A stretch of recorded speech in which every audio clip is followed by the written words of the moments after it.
Good evening, and welcome to Allen Family Madness Week 3's recap of the 6 games that were played last weekend. So tonight, we are here to discuss one topic and one topic only. Fantasy football. And not just any fantasy football. Allen Family Madness fantasy football.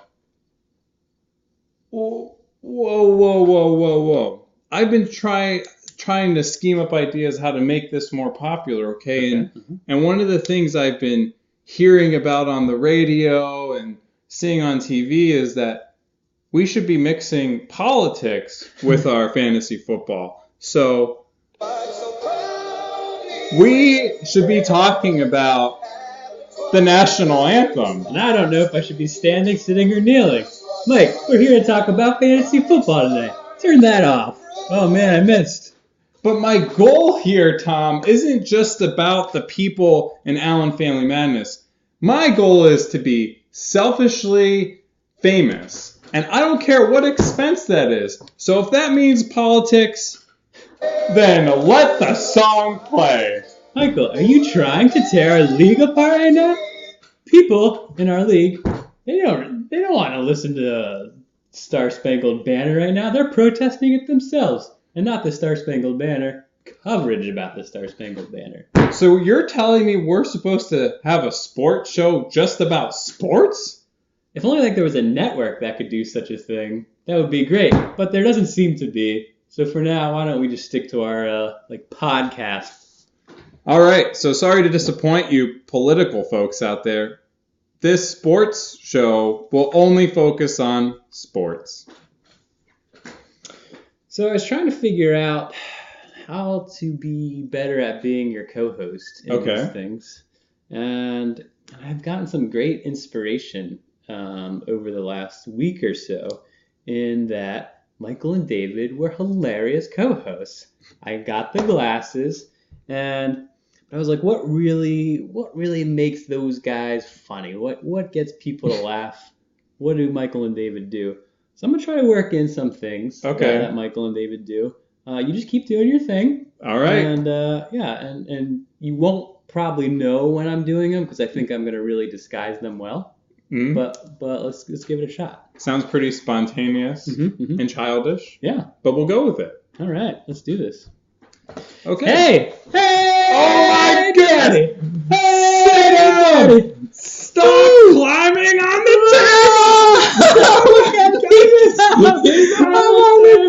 table! Your head's gonna get chopped off in the fan! Woo! Yeah! Pokemon! How was that? You didn't even notice I did anything. No, and you're about as unmanageable as my children, so it was a pretty good impression.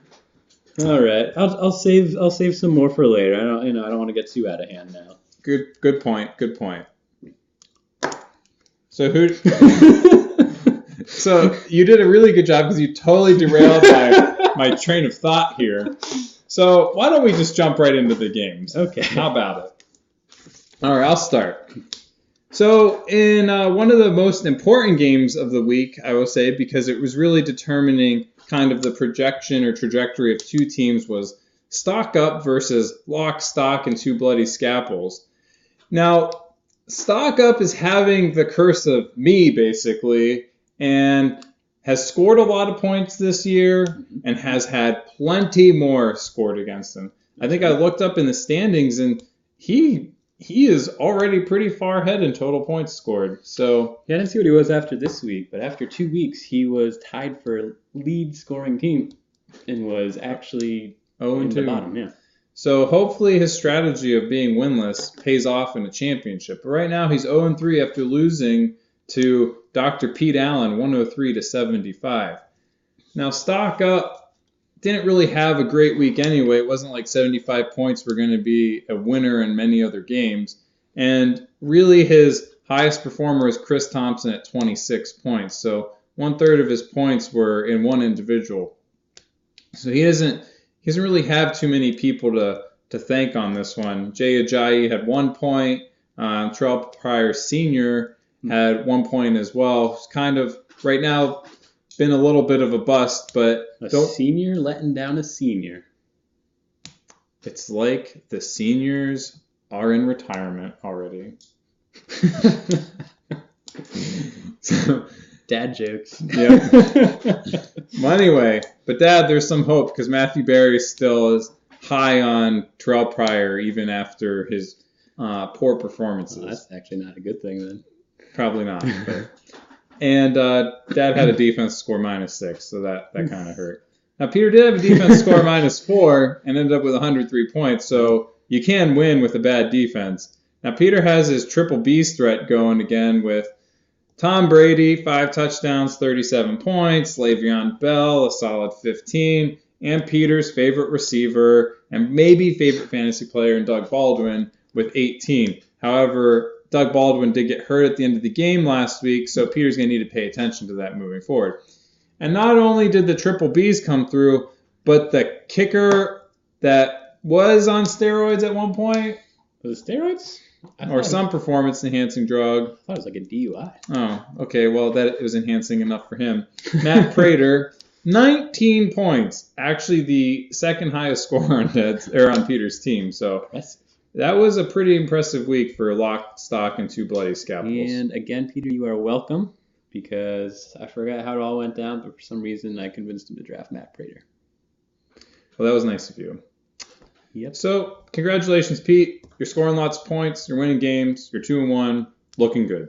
Well, impressive thing about Stock Up, while he didn't have a fantastic week, could have actually beat 4 other teams in our league with a 75 this week. Yep. So not too bad. Not too bad. Okay. So, we will start with, I guess we'll go with Dennis. Cimarron Steelers matchup.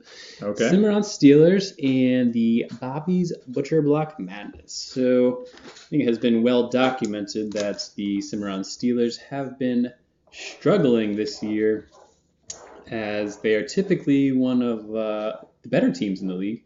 They're off to an 0-3 start. Finally had a solid week. Surprisingly picked up Kirk Cousins on the waivers, plugged him in, and already got a good performance out of him. But didn't see too many great performances. Meat cleaver with blood coming out. We have graphics now. And for Bobby... High level graphics? Yes, very high level. Not pixelated? No, these are You good. can imagine them in color? These are great graphics. Yeah. Keep talking. So Bobby, I am going to award the Miralax Explosive Team of the Week as his team went wild, exploding. It's like his team had way too much Miralax. 126 points. You would think with the team scoring that high, it would be from top to bottom, but no, his quarterback only had 7 points. It actually came from his 2 starting running backs, 2 starting wide receivers, and Gronk at tight end, and just went wild and ruined Dave's first good week of the season. Yep. That really stinks for Dave. Yes. And for all you non-chemists out there, polyethylene glycol, Miralax. Nice. Now you know. And the Cimarron Steelers have yet to hit the Matthew Berry. Peg. Good old Peg. You could say that Dave got pegged. His mom's name is Peg, so that it somehow works into it, I think. Poetic justice. Quick shout out to Peg with the Peg face. What? Yep. You don't understand it, but the Sparings will get it. Okay. So, Dave has yet to... It's like how you don't understand polyethylene glycol. And I think the rest of the league, at least my joke, did cover a few people in this league. Yours covered only yourself. Yeah. That typically happens. So, yes, Dave has yet to hit the... should I even finish the statistic? We're going to be here for another 40 minutes. That's what happens. Has yet to hit the magic 93 that Matthew Berry says is the score you need. Came very close. Not that if he would have hit it this week, it would have mattered. But just pointing out, he hasn't hit it yet, hasn't gotten a win yet. It makes you wonder if he wanted Cohen to score that touchdown in the Bears-Steelers game just to get his fantasy score higher. I think he did want him to score that touchdown, yes. But again, we're not discussing politics. How is Cohen politics? Some Steelers fans may have been cheering against their team. Oh. Good point. Tunnels, teams hiding in them. We won't go there. Okay. Pennsylvania Turnpike is what we're talking about. That's right. Blue Mountain Underpass. And speaking of the Pennsylvania Turnpike, yeah, some people drive on it, like Priscilla's Killas and Kate Kelly and the Cookie Monster. Interesting. I go for... We have Pittsburgh residents in this. We have people with family in Pittsburgh, and yet we ended up with people who I know. Neither of those. Yeah, well, we could have done that game, but we're going to go with this one. So we're going to bring back an award from previous years, the Discount Double Rec. And congratulations, Kate Kelly. You win with a high score of 49 points. Oof. Coincidentally, the other team in the running for this award was Priscilla's Killas because they put up 62. And if you look at the rest of the scores this week, Kate's team was the only team they could have beaten. Amazing how that happened. So the matchup was very perfect for Priscilla's Killas. Pete, I can't play video games right now because I am filming this video. Sorry, man. Maybe in 30 minutes. Maybe 40.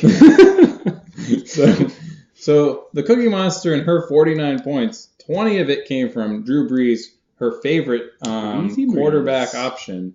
So just an interesting statistic, Kate had 6 players combined for 7 points. Wow. That's double wreck indeed. I don't know if that has been accomplished very often in our league, actually. So this Discount Double Wreck was a very special award this week, and we thought we had to bring it back for you, Kate. Congratulations on your award. Now, Priscilla's Killers, I was a little bit harsh on them for their first-round draft pick in Devontae Freeman because they were the second overall pick and passed up some premier other running back talents, in my opinion, such as David Johnson, who Kate did draft and now regrets it. So, Priscilla's Killers, congratulations, because Devontae Freeman had 21 points for you this week, and that was really critical to you winning this game. Her second highest point score was the ever so amazing talent of Kenny Britt. Wow. With 11 points. Even though he's still in the league. So half her team's points came from those two. So, yeah, pretty bad week, but Priscilla's Killers is at 2-1, so they really don't care. They're happy, they're winning, and that's all that matters. Win your game in the week. All right. Next, we will go to the Monday Night's Watch and the Mother of Dragons matchup, a sibling rivalry matchup, if you will.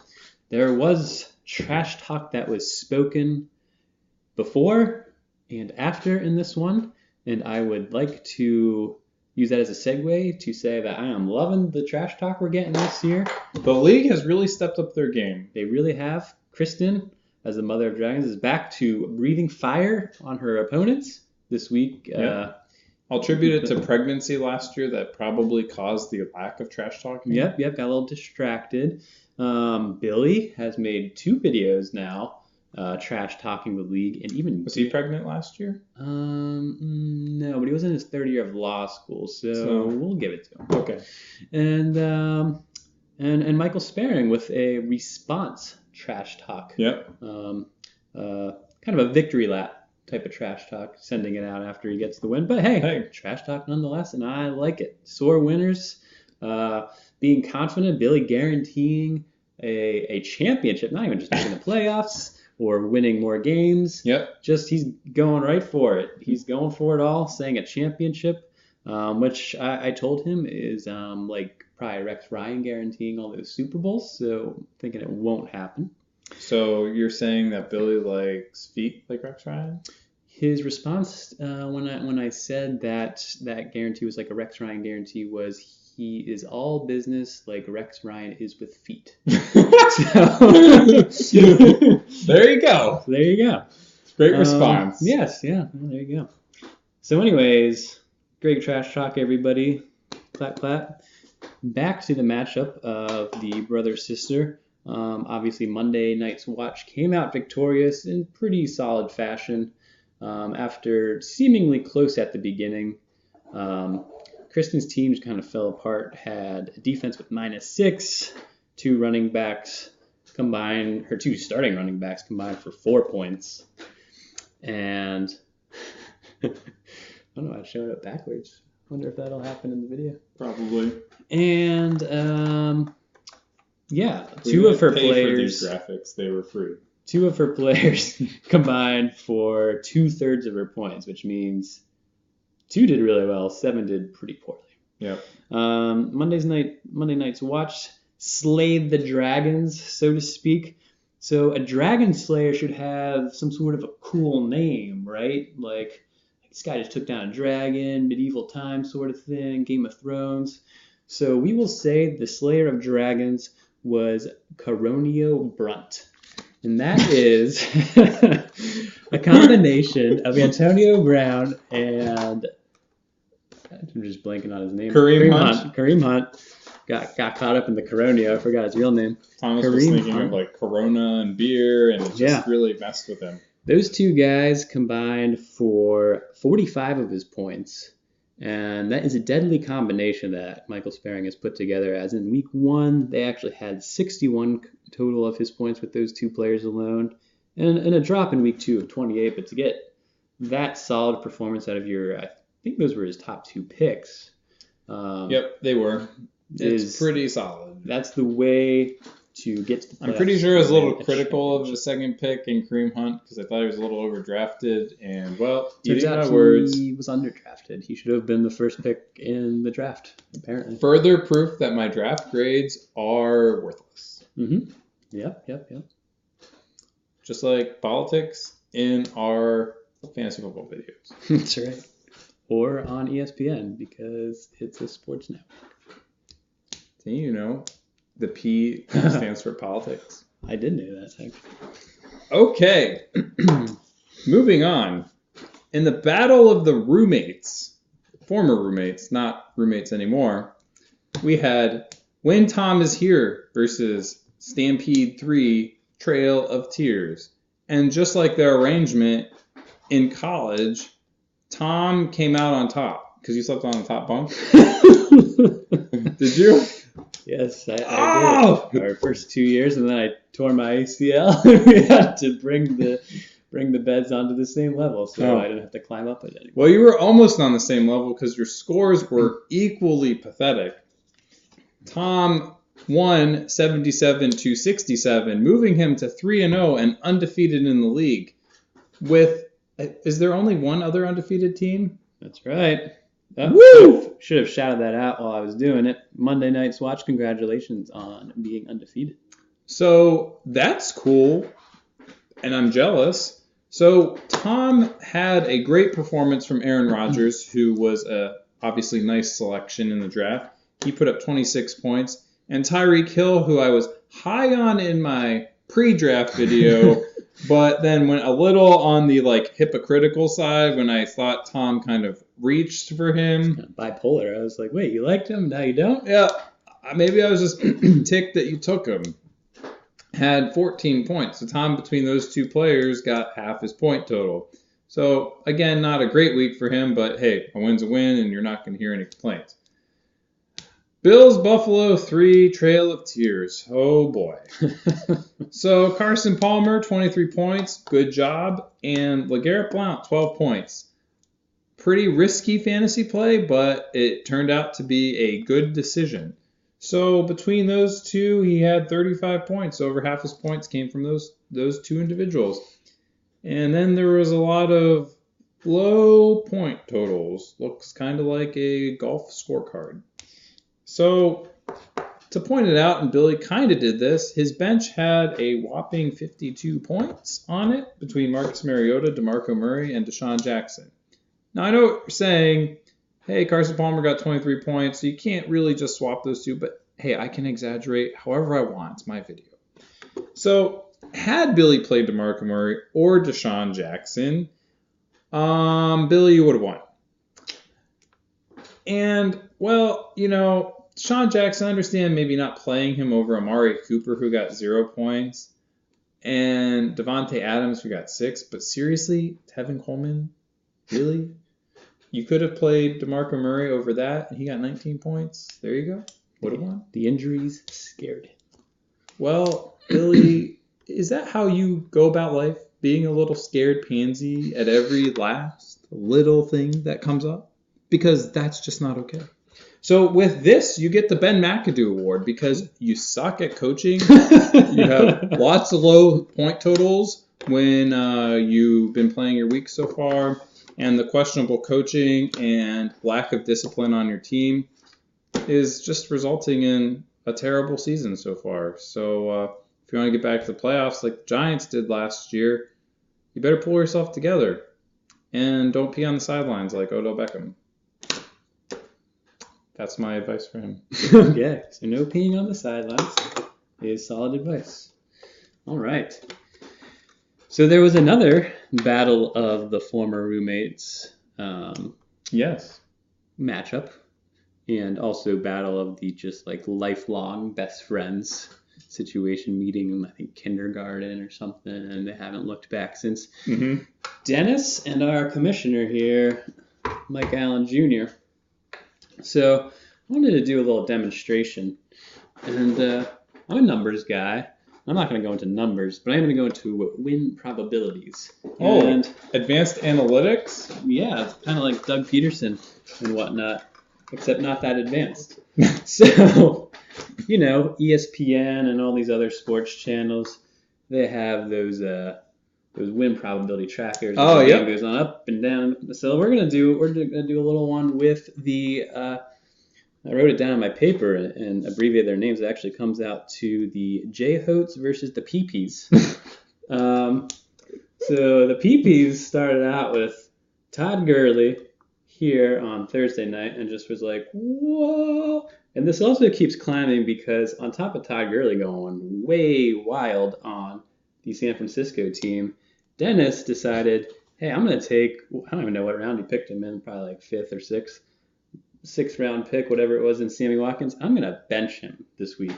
So Dennis benches Sammy Watkins, who gets 24. So while the win probability should have been probably more of like a slight gradual increase, Michaels just goes right to the top, like this game is pretty much over. And then the game was played after that on Sunday. And Michael, his quarterback, Simeon, which I hate to bring up, got 7 points. And Alshon Jeffrey had 5. And Zach Ertz, he did okay. The Steelers defense only 6. His kicker with 3. We move into the later games. Jamison Crowder with 3. And Keenan Allen only has 6. And Michael is just plummeting. And Dennis is scoring points wildly with Leonard Fournette, who he criticized, got 13. And Dalvin Cook, who he criticized, got 22. And A.J. Green with 19 finally coming alive. And Michael's just dropping and dropping. And then Monday night rolls around. So Michael's about here on his win probability, not doing too hot. But he has a chance because it's Ezekiel Elliott versus Dak Prescott. And Ezekiel outscored Dak, I'm sure, probably like 10 times last year. So here we go. And then Dak did that flip into the end zone, and then it was over. There was no coming back from it. And that is how Michael's win probability tracker looks. Just brutal. It was pretty crushing. Yeah, that was an impressive way to lose, as until Ezekiel Elliott rolled around, you didn't have anyone in double digits outside of Todd Gurley.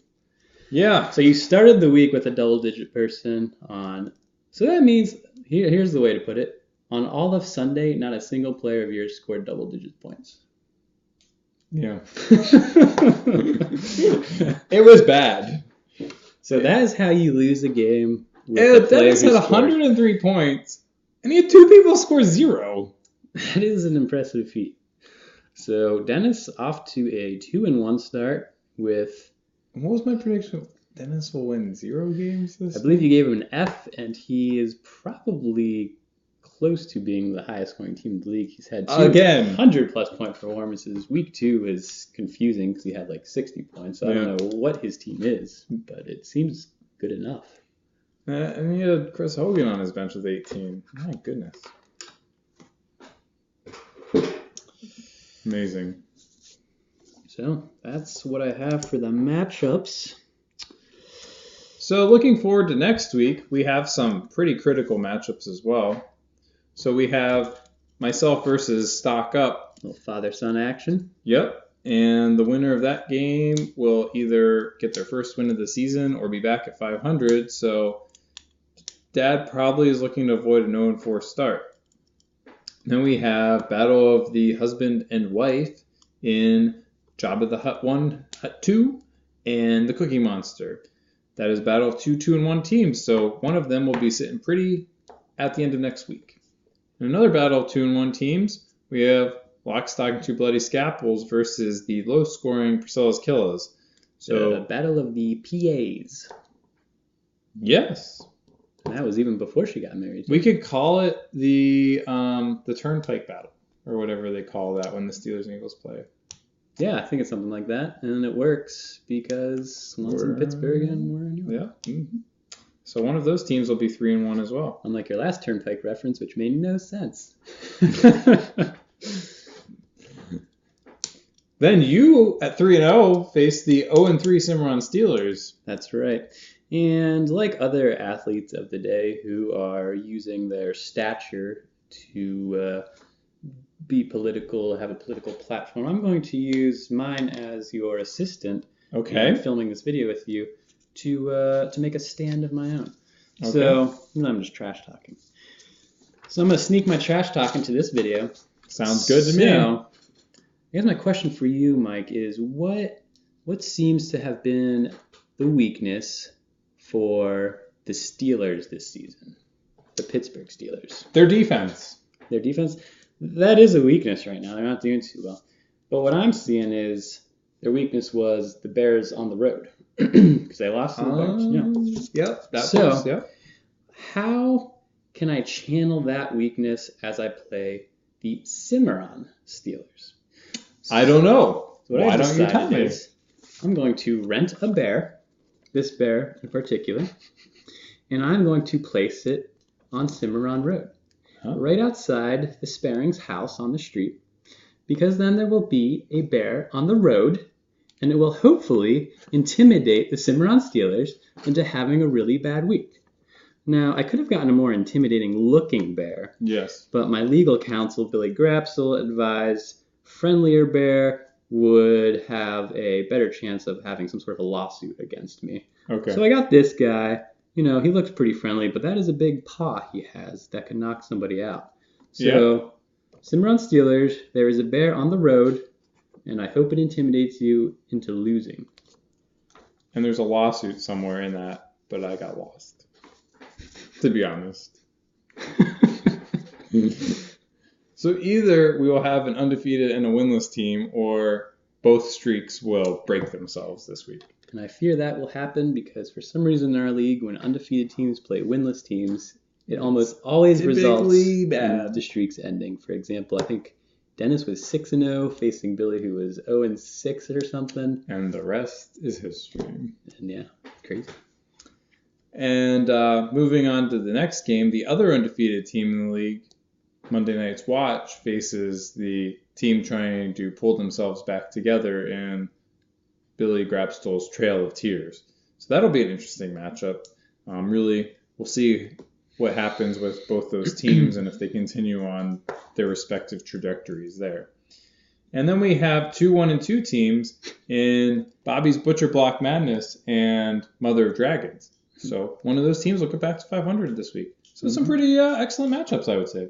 Yeah, and it's early, so I'd say everyone is still plenty alive despite their record. As we saw, losing records make the playoffs in our league. Last year, maybe it wasn't 0-6, but I think Billy got to 0-5. That sounds about right. And ended up winning it all. Stock Up was 1-5 when they won. So plenty of examples of bad teams, not just making the playoffs, but winning it all. So plenty of hope still out there. That goes for both the grandpas in our leagues, as they are combined 0-6. But man, our waivers are brutal. Pretty thin for choices right now. Our league